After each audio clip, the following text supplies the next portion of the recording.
Thanks for talking to us today, Tim. Could you start with your full name? Timothy Martin Crawford. Can you describe your parents? My who? Your parents. Oh, I don't know. So he's going to talk kind of low. Do we need to turn up the volume for him? Yeah, I have. You might. I don't talk very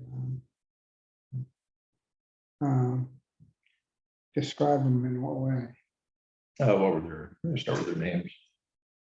Oh, gosh, my mother was Nora Allardyce Crawford. Is that right? And Raymond Rockefeller Crawford. And what do you remember most about your father? I don't know. I just run in the lumberyard.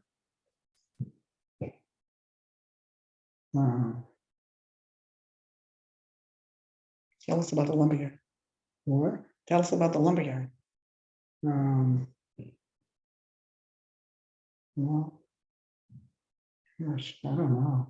Did you ever have to work there? Yes, I did. I worked there loading trucks. I remember he didn't open on Sundays, but people would go and pick up stuff, and then Monday morning they'd just leave a note on the door. Picked up the stuff. So, Was that on summers only or after school and everything? no, I don't know if it was just summertime. I don't know. I just remember loading lumber onto the trucks to go out for delivery and unloading trucks that came in with materials. But it wasn't a regular every summer type of thing. I think it's whenever I needed some cheap labor. What do you remember most about your father's personality?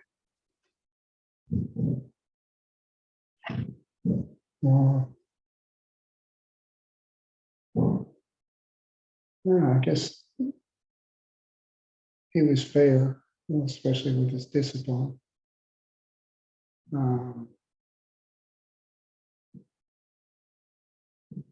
Worked hard, I know that. That's about it. Could you describe your mother a little bit? What was her personality like? She was kind of the buffer between us and her father. But she'd always threaten us if you did something wrong. She'd always say, when your father gets home, you get me in trouble. So she was the one that did the discipline, I think, but he was the one that carried out the consequences. The actual, What? the actual discipline, you mean? Yeah. Okay. And if there were kids over playing and somebody did something wrong, everybody got punished. It wasn't just one. Now, what order are you in the Crawford siblings? 5. There's 2 younger, David and Dennis. What do you remember about going to school at Germantown Central School? Well, it was small.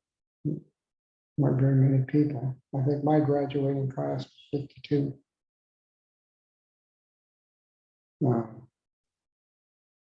Who were some of the people in your class?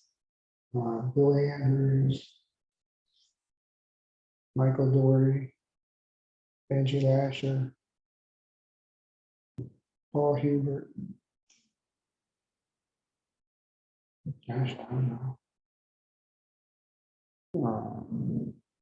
Janet Koslowski, which is now Janet Lasher. I don't know. It's been a while. Favorite teacher?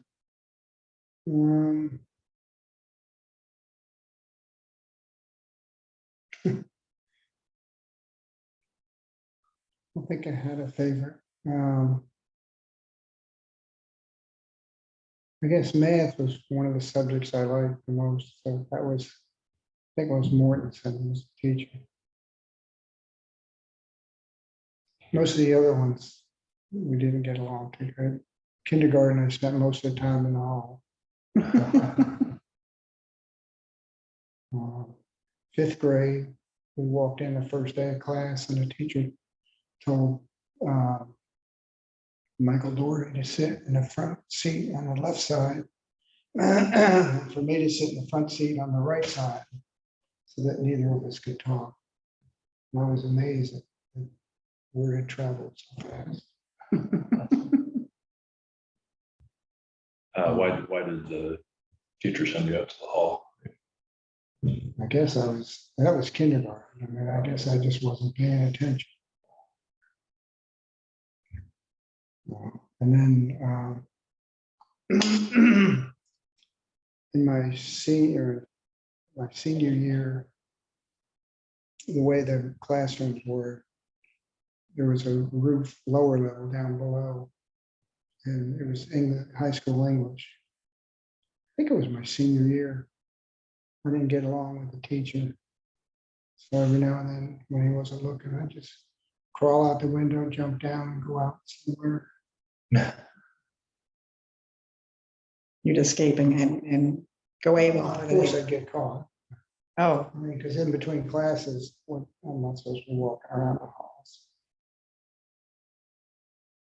you'd somehow be back in the school, just not in class. Right. Yeah. And then the teacher swore at the beginning of the year that I would not pass his class, not graduate. That was wholesale. Uh, But I think what helped was he liked golf and we wanted to start a golf team. So we asked him if he would be the golf coach. And I think that superseded the others. So what was your favorite sport? Assuming Basketball. When did you get involved in soccer? I played soccer here, but it wasn't much of a soccer program. But when I went to junior college down at Ulster, I got on the soccer team, and the coach of the soccer team down there had played he was a goalie for Poland in the World Cup. So he was pretty smart. Taught us a lot. That's where I really got going with soccer, with him. I used to play on weekends during the off season. I played in this league. We had a club in Kingston, which was a German club, where they had a big restaurant and bar there, and big swimming pool and a soccer field. And that was our home field. And then we'd play teams down in New York City, which like one team was from Finland, one team was from Italy, and we'd do that on weekends. We get paid gas money and food money. So you went to junior college at Dutchess Community College? Is that right? Ulster. Ulster Community College. Mm. And from there, where did you go? Down to Greensboro to Guilford College. And did you play soccer there? Yeah. I thought I was getting a full. I had a coach I had also. His secretary would call around colleges and set up appointments for us on weekends. And then the coach would talk to their coach, that coach. And I had a full scholarship for University of New York at Binghamton. And I went down and visited Ann Ellen and looked at Guilford College. And my understanding was I was getting a full scholarship there. But after I graduated, the bills came in. So there was loans that they were giving me. Loans in that full scholarship. Yeah. And then I coached 5 years, coached 2 years of a men's program at a college called Greensboro College. And I coached 3 years at Guilford College, the women's team. That was after you graduated. After I graduated. So you've played a lot of soccer in your years. Yeah, I broke my leg. That was Did you break your leg playing soccer? Yeah. Do you know, I don't know if you're old enough, but Joe Theismann broke his leg. I had that same break. Just broke both these bones in half. So that was the end of my career. There were about 4 other guys that quit playing that night after I broke my leg. So it sounds like you lived and stayed in Greensboro, is that right? Yes, when I went down there, that's where I stayed. Been there ever since. It's 1971 when I went down there. What attracted you to North Carolina and made you want to stay? Well, one thing, I had an aunt that lived in Winston-Salem. Because I went down to visit her when I went to look at Guilford. And it just so happened, 1st of February or 1st of March, end of February. You still got snow on the ground up here, and it's cold. And I went down there, and it's 65 degrees and sunny, and the plants are blooming. It just was such a nice area. Has that area built up a lot since you first moved down there? Yeah, it's amazing. And And so tell us about, you got married, did you have any children? Blah, blah, blah. got married in, I think, 76. Had a daughter who's now 39, Named? Carrie, Cary. Everybody wants to do Keri. Then in 2000, got divorced and remarried in 2003. And your wife's name? And my wife now, her name is Kathy, who turned 70 next Saturday. Next Saturday. Okay. Big birthday. Yeah. Do you remember anything in particular about playing around in Germantown as a kid, like down by the train tracks or on the river? Yeah. And, we had a little camping site up where near Jen's house, just over the hill. And there was a big tree that had fallen down, so there was a. Did you ever? Just north of the house. So Yeah.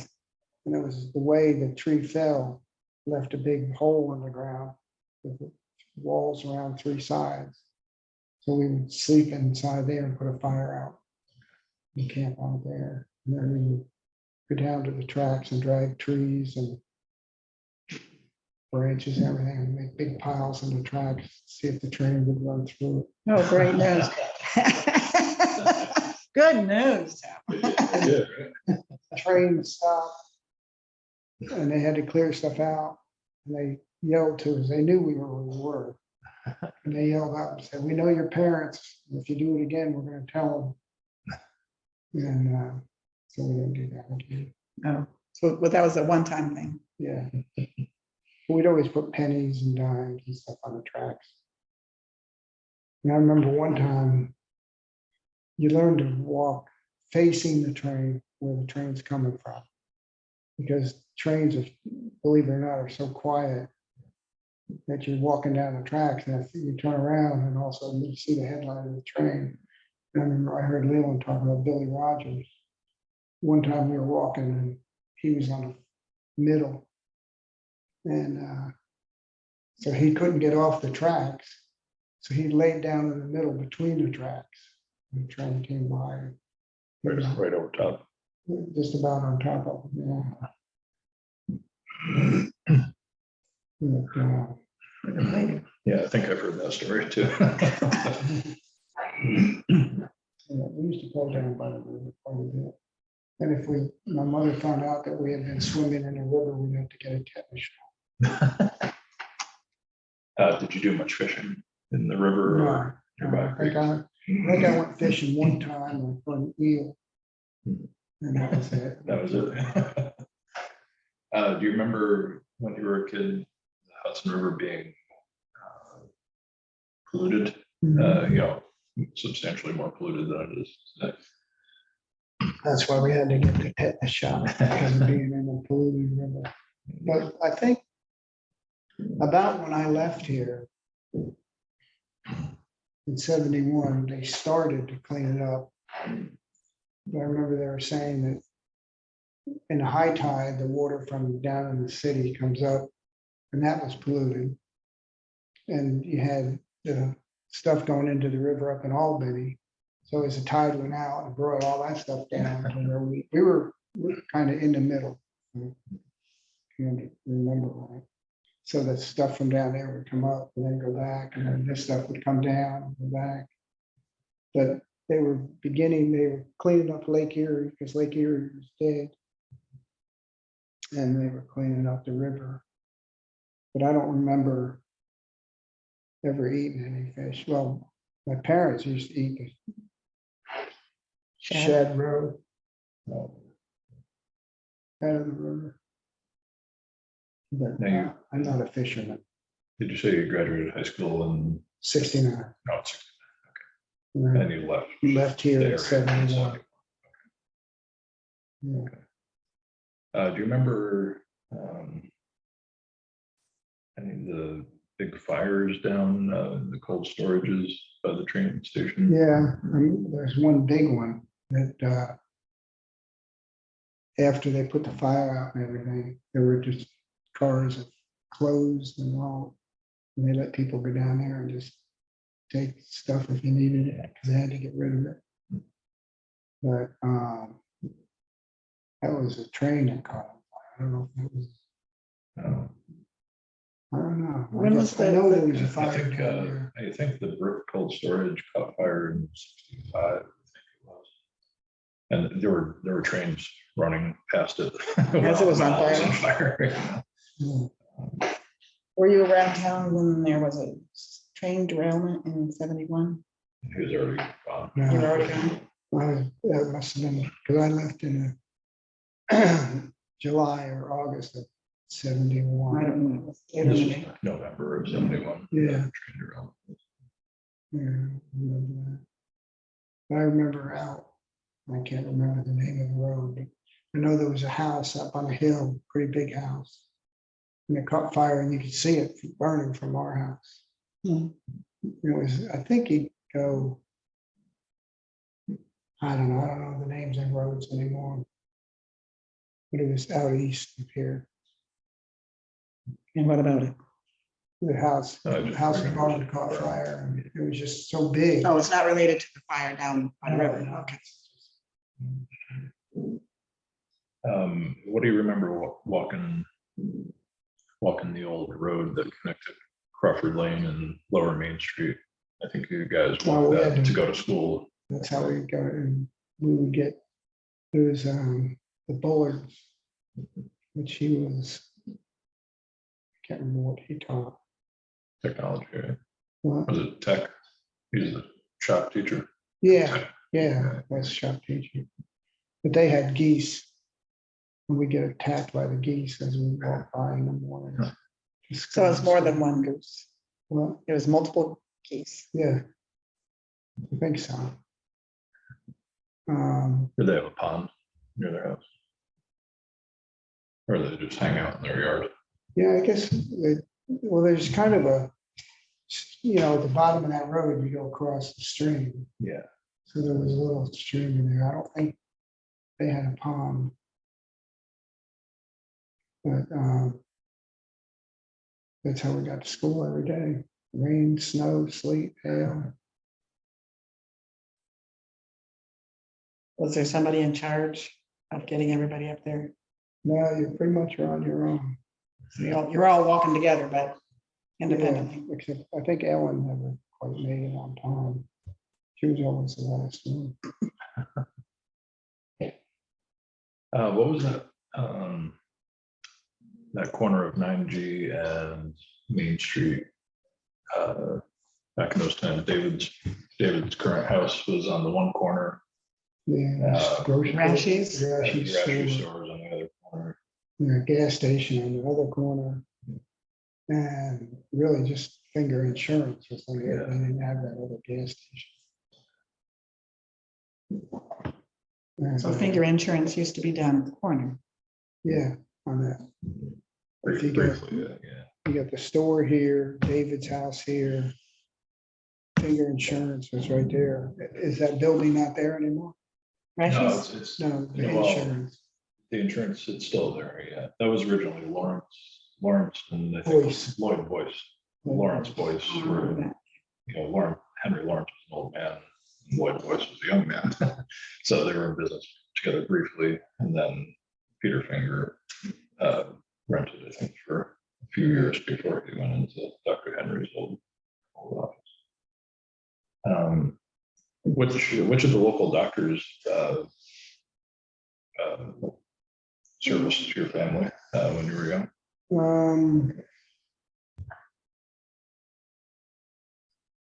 The only one I remember, there was a guy, he was Asian, I think. Is that correct? Because my mother worked with him some. And he was in that office on It could be. Main Street. Not me. Yeah. I can't think of what his name was. And then we had the dentist.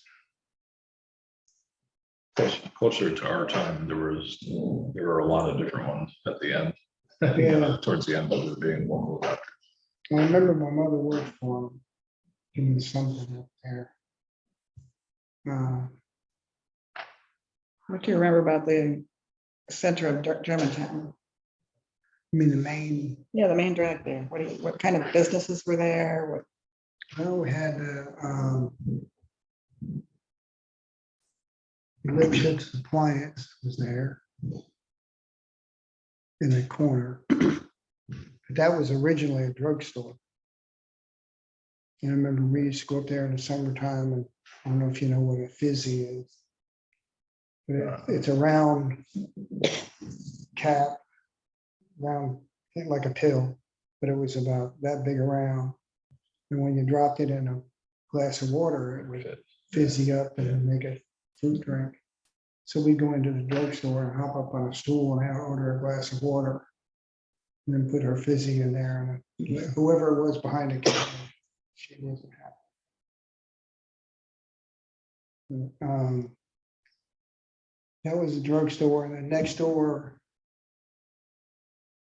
somewhere in there was a newspaper place, a little, like, you know, in New York City, you walk in and it's just stuff everywhere. Right. You get candy and newspaper.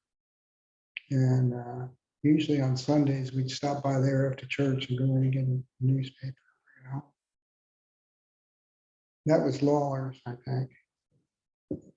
And then the father owned the ABC store, the liquor store, we call it. And it was a 24-hour business. I remember nights, Sunday night or Saturday night, about 8 or 9 o'clock, knock on the door, ring the bell, and he'd come down, sell you whatever you needed. And then you got the Central House Bar, Right. which is Central House, as long as I lived here, which wasn't long. Central House was just a bar, and where the bar is now, that was just a rundown bar. Rooms were never used. Did you spend much time in there as a young man?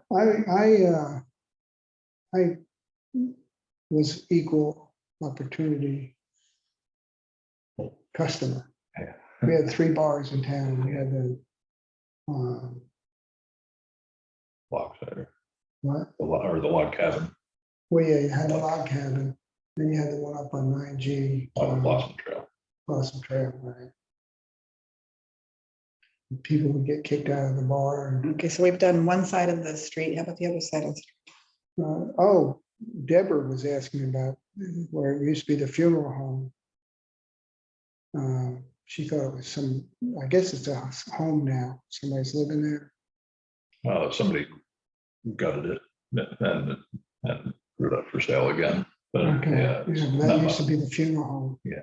I guess, is there a funeral home now? It's been closed for Not in five Germantown. years or so, but yeah, there's no funeral. I remember one, one afternoon on a weekend, we were sitting around, the telephone company across the street. We were just sitting around doing nothing, and whoever it was that had a Yaddick was a funeral home. And he came out and tried to recruit us to go get a body. And he said, no way, I'm not picking up a dead body.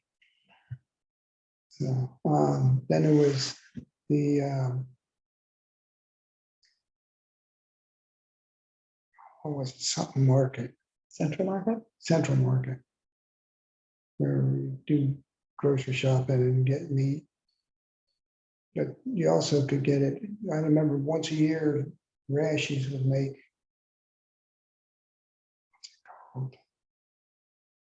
Sour braten. Oh, yes, that's right, yeah. They're famous, locally famous. Yeah, and my mother would order her, and it was a big piece of meat. But the Central Market was just for, I guess, just same thing, meat and vegetables. And Was there another market in town? there was one down there where what's that new restaurant called? Gaskins now, Yeah, that was a grocery store. called the I, Grand Jewel. that's it. See, you know more than I do. I'm just feeding some of the information to you, sorry. Oh, But yeah, and then Finger Insurance moved into the corner there. And built a car wash. I don't know if that's still there or not. a car wash or a washateria? Maybe Laundry. it was laundromat. Laundromat. Yeah. You guys went to your family went to the Church of the Resurrection on Right, Church Avenue. yeah, Do you remember any of the priests from his father Alfred. He used to, your whole childhood? yeah, I was altar boy. So I had to go in there. We would have Friday afternoons,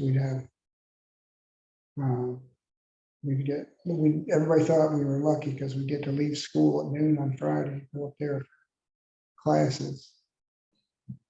And we had to learn Latin. But it wasn't quite as fun as everybody at school thought it was. Yeah. It was only the kids who went to that church could go Right, midday on Friday. and the nuns would discipline you pretty good, and ruler across the hand. And did you do that all through high school?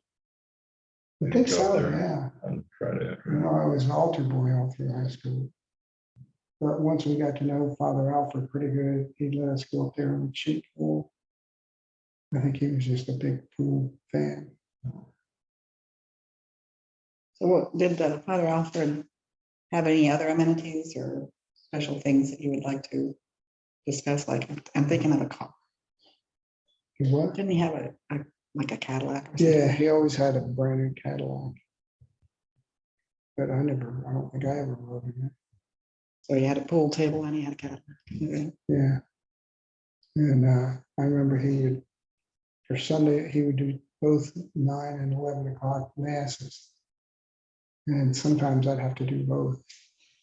He would sit there and fill up his thing with wine. And usually when you're going through the mass, you bring them up the thing and they pour a little wine in the cup and do what they gotta do. Well, he would sit there and he'd pour a little in and then he'd go tap, tap, and pour a little more, tap, tap, pour a little more. I think by the time he finished 2 masses, 9 and 11, he was pretty much done for the day. Was there a service in Linlithgow? Yeah, that was Greensboro. Not Greensboro, in Linlithgow. No, I know, I'm thinking, oh, not Greensboro, Germantown.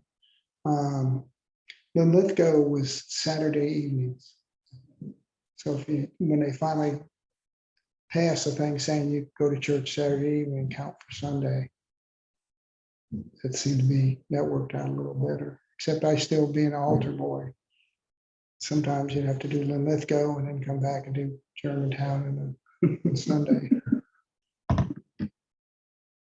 And then if I had a bad night, Saturday night, during the mass, when he would do his talk, which he would talk forever, I'd have to go outside, get sick, come back in and finish the mass.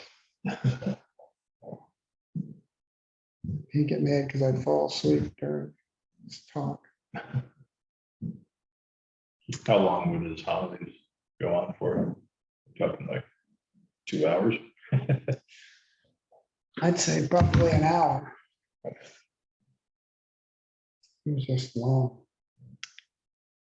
But I think that's where I had my first drink. Because he always had wine in the back where he was getting ready. I would pour his thing full and take a sip.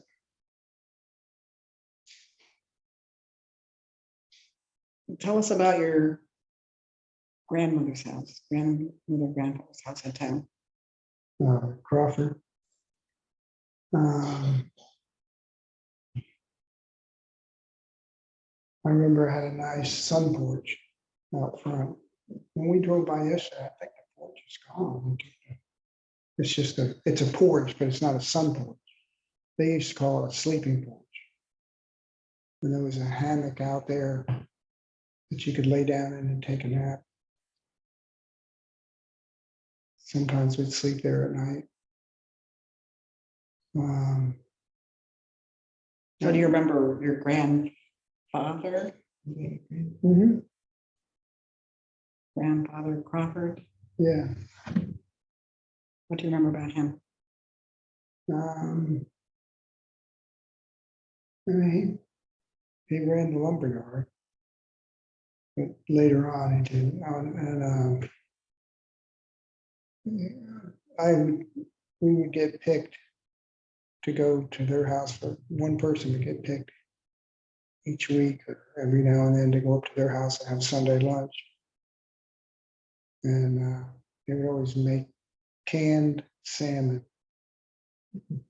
And I couldn't eat it. I tried. I'd go outside and throw up. Come back. But I don't know. I didn't have that much interaction. I guess I did, but I don't remember that much about it. Do you remember anything about a big garden that they had? Yeah, that was over.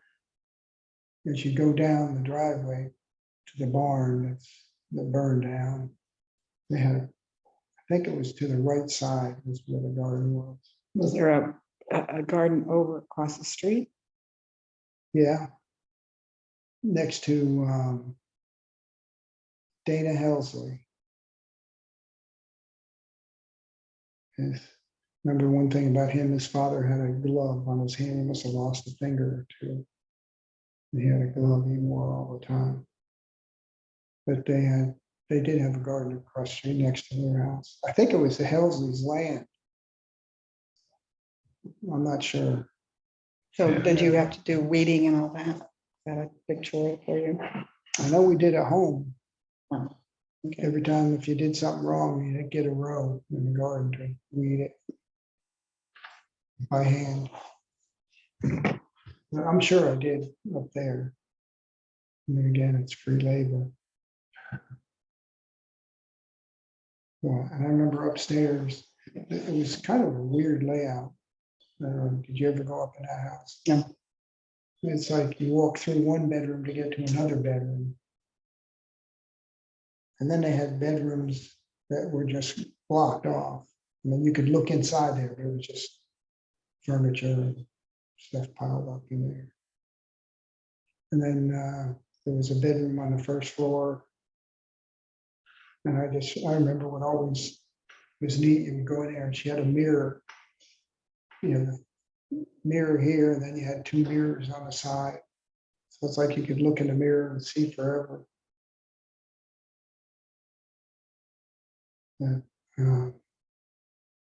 So that would be Grammy and Poppy's bedroom, I assume.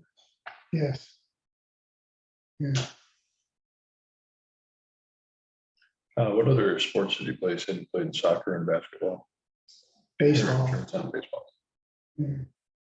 Who was the baseball coach for GCS? Well, my last I can remember baseball coach was a basketball coach. And I can't think of his name, Pratt.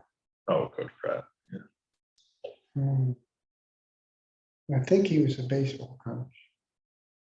But there was another guy, Coach Brown. He was a history teacher. He might have been a basketball coach. Did that name come up? Yeah, I don't think he was at Germantown very long. No, He was he here wasn't. for a few years. Red Hook or something. Yeah. Yeah, I remember him being a history teacher. We were talking about this yesterday. Discipline. And he would, if you did something wrong, he would come up and would grab your hair right here, twist it. Sitting there just killing him. Do you remember there being corporal punishment at Germantown? Oh, yeah. If you got sent to the principal's office, that was, you were dead meat. What kind of corporal punishment did they? Yardstick Yardstick? or paddle. Were you sent there a lot for corporal I punishment? was there a few times. But a lot of the teachers would do their own discipline in the classroom. Corporal. Yeah, I mean, I guess twisting the hair was corporal punishment. Rulers? I don't remember that in school. That was a That was a church thing. church thing. Trying to think of what else somebody would do.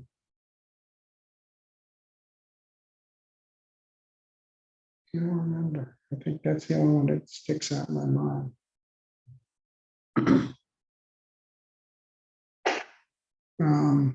But as far as sports, I did track one year. I wanted to do the pole vault. So with the limited funds we had, the coach went out and got a pole vault, which was a metal vault in those days, not fiberglass. And landing pad was a pile of sawdust. After it rained as hard as a rock, when you're lucky to recover after you go. I remember we went to a meet and one of the other schools had a fiberglass pole. And my goal was to get over 10 feet. And I got over 10 feet with that fiberglass pole, but I could never do it with a metal pole. How much heavier was the metal? Fiberglass? Well, it's not so much how heavy it was, it wouldn't bend. Okay. If you think about it with that fiberglass pole, you look at them nowadays, the pole's almost bent all the way down. With us, you put the pole on the ground and you're lucky if you got, Bend it off. it's about how high can you jump? But it would take the wind out of your lungs when you landed on that sawdust. And again, going to a track meet, they had those big puffy landing areas. It was great.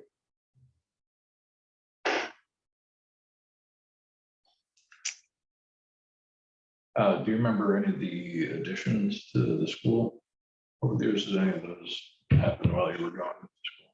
Yeah, the only addition that they had when I was there was the little elementary wing. You had the main building, then they built it off to the That was a backside. long Yeah. hallway thing, yeah. Do you remember any handed down stories from your parents or grandparents about some of your older relatives, ancestors in Germantown? Any of the stories about like Rockefellers or ice houses or anything that some of your older family were involved in Germantown? No, I got a thing. Send it to me. Somebody sent me a picture recently of Poppy Crawford fishing. Yeah, I send all those pictures out. You send out recently, that? yes. Yeah, I got a guy that I do business with down there. He's a mechanic, but he fishes every day. And I took that in to show him, and he was just amazed. He said, you won't find a fish that big nowadays because they don't live that long. Hmm. But as far as stories of the family, I don't remember. Do you remember Daddy's namesake? Your father's namesake, who he was named after? No. Did you Oh, know? Raymond, Yes. you said something about that. No, I didn't know that. Oh, okay. Did you know your grandparents, were they alive when you were kids? Yeah, I mean, I remember both of them. I remember one time they didn't drink. So every time they would come down, we'd have to put everything away, hide everything. Both of them? Yeah, We're talking the Crawford. Crawford. Crawford. Oh, okay. yeah, Crawford's. They didn't drink.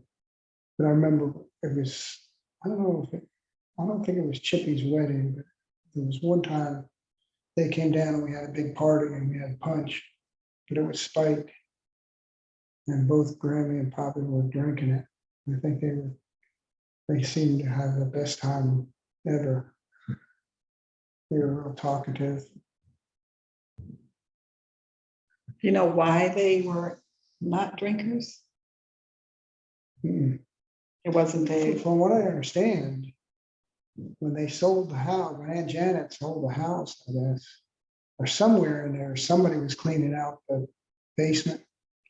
And they found all these little bottles hidden in the wall. You know, like there was a little shelf somewhere up near the thing.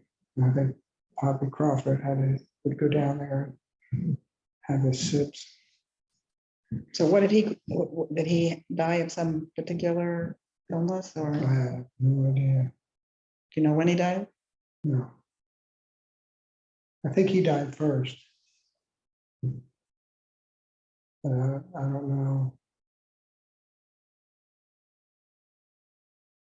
I don't know what it was. I don't know the Allardyce grandparents. I don't know what they died of. Okay. You remember going up to their house in Hudson and all, or had they already moved? They had moved, but I remember we went up, Chippy wanted to see it. And we went up, and that was a 3-story. You mean recently? No, this was, I don't know, years ago.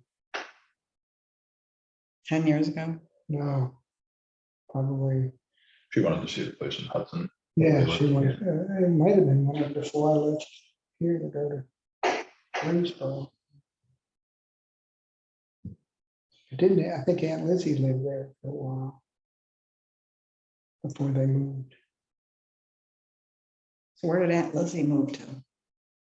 No, they moved somewhere up in Hudson first. And then they built a house up there on the, whatever that road is, that goes, Yeah, what's the road that goes up north of Germantown Road? What's Yeah. that called? yeah. Northern Boulevard. Northern Boulevard. Right? I just remember you could see the house from the road. They had a pool there. That's the last place I know they lived. So another Allardyce moved to Germantown. Do you remember any of the other, did you ever go up to North Germantown, Anchorage, or did you ever venture down towards Cheviot playing around as a kid, or did you? We went up to the, Germantown, or North Germantown, where the dock is. There used to be a big building there, but it wasn't there when I was born. It had burned down, I guess. I remember one time when the building was there. It wasn't being used. So we Yeah, used to it play came there. down in 1958. So you might, yeah, if you were up there as a young kid, you might remember a little bit. I just never seen a building. But since then, is there one there now? No, just about lunch. Yeah. Do you remember the property that Dennis and Janet, do you remember there being orchards and active orchards on the property? Which one, which property? Where your parents lived? Perfect. Oh, yeah, it was all apple trees and pear trees. And actually growing and selling fruit, Yep. sort of stuff. Oh, yeah, I remember the migrant guys used to come up in, I want to say August, or September, and picked apples. And then we put them in a cold storage. And we, every now and then, Daddy would come home with a big box full of apples that they'd gotten out of cold storage. What about making apple cider? I don't remember that. Hmm. But I remember when he finally made the decision to cut the trees down, I went up and sat in a tree and told him I wasn't going to cut it down. I wasn't going to come down. Why did you decide to cut them down? Just wasn't profitable. Yeah. When did they Cool. plant? They planted a whole bunch of spruce trees. When did that happen? Right after that? That must have been, I know it was just before I left. So when I was in maybe junior, senior in high school, somewhere in there. So they were just little saplings from. Yeah, we got paid, I want to say 10 cents a tree for planting them. We planted them all. I don't know why they cut them off. I guess they got too much. Cut down. Or the migrant guys, like, who come up and pick apples. Yeah, they were okay. I remember we had, every fall, I remember there was one guy that was my age. So he would come to school for the fall semester. And he was just a real good athlete. Everybody wanted him on the team. Can't remember his name. Where was he from? Down south. I don't know where. South America, South. I think a lot of them came up from Florida in Oh, yeah, that that's what I era. was I saying. think. Yeah, probably Hispanic, anything. But they were, I mean, I worked during the summer picking cherries, peaches, apples. And then for this one guy, David Ryder, he had a farm and I made the mistake of signing up to go out and work and pick up rocks in his fields. We'd be out there all day long, just picking up rocks, putting them in a pile, and he'd come by and load them in. And I don't think I lasted too long doing that. Do you remember any bad droughts like in the 60s that may have hastened the end of Yeah, fruit farming and apple? I don't remember that. I probably was too young to be in on that.